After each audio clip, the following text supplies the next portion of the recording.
Hello and welcome back to Learnistic. So in this video we're gonna talk about variables. Let's go over to htdocs. Let's create a new folder and type variables. Okay, I'm going to open the Sublime, and I mean right-click on variables, and we'll do a new file names index.html. We'll do the script right here. So do the script. And inside of there I'm going to do console.log hello world. Okay, I'm right-click and open the browser. Inspect that. Hello world. Beautiful. So what I want you to do is delete that and then return again.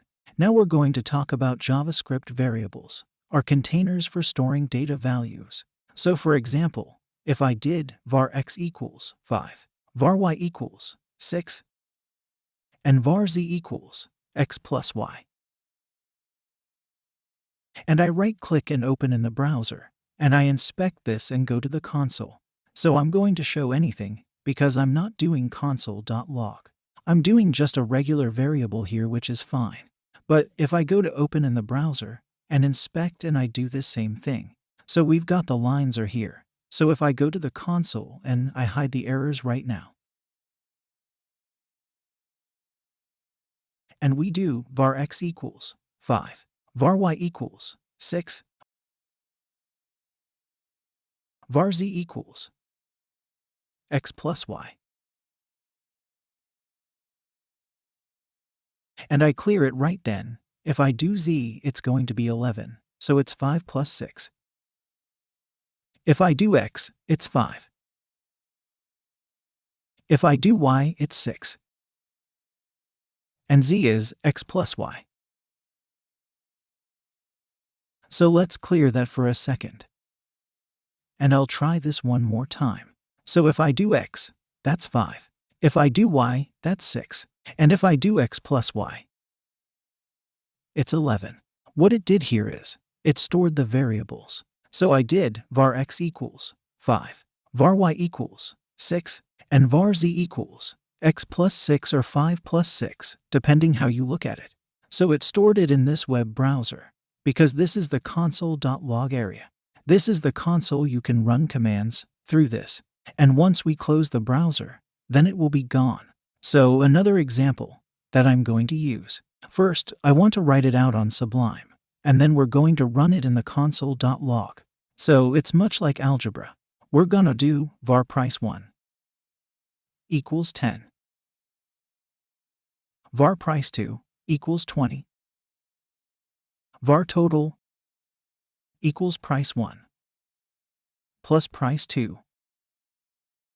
And when I do something, right-click and open in the browser, we're going to inspect this. And let's look at the script here. So now if I do x, such as if it works, yep, x is still there, y is still there, and z is still there.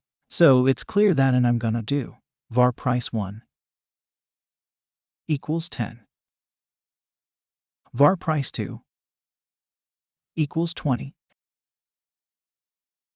and total equals price1 plus price2. And clear it. And we'll do total, and it's 30 because we've got 10 plus 20. Now, if we wanted to see another way, you could do it as price1, that's 10. Price2 is 20. So you do price1 plus price2 and give you 30. So that's another way you can do it. You know, different ways of doing it in programming. Just like in algebra, we use variables like price1 to hold values, and programming just like in algebra, we use variables and expressions. Total equals price1 plus price2.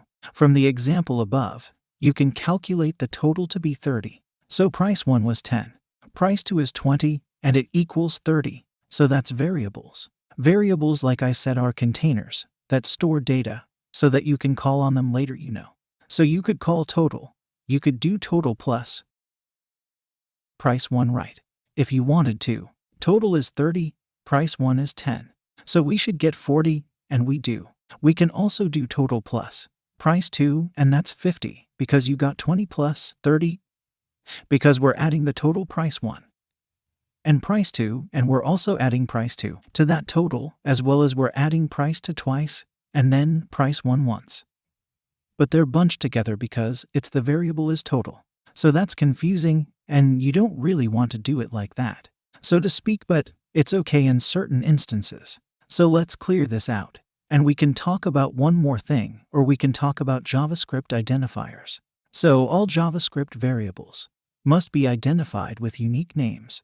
These unique names are called identifiers. Identifiers can be short names like X and Y, or more descriptive names like age, sum, total value, volume. The general rules for constructing names. For variables, unique identifiers are names can contain letters, digits, underscores, and $signs. Names must begin with a letter. Names can also begin with a $sign and underscore, but we will not use that. Names are case sensitive. So capital Y and lowercase y. Reserved words, like JavaScript keywords, cannot be used as names. So that really kind of tells you everything you need to know about variables in terms of the basics, so that when we build the project you'll understand what's going on. And like I said, when we build the project, I'll walk you through step by step and show you exactly what you need to do and why we're doing what, so that it's very well explained. So I'll see you in the next video. I hope you guys like this video, and make sure you give it a thumbs up and subscribe to Learnistic channel. And also, if you have any question, comment below.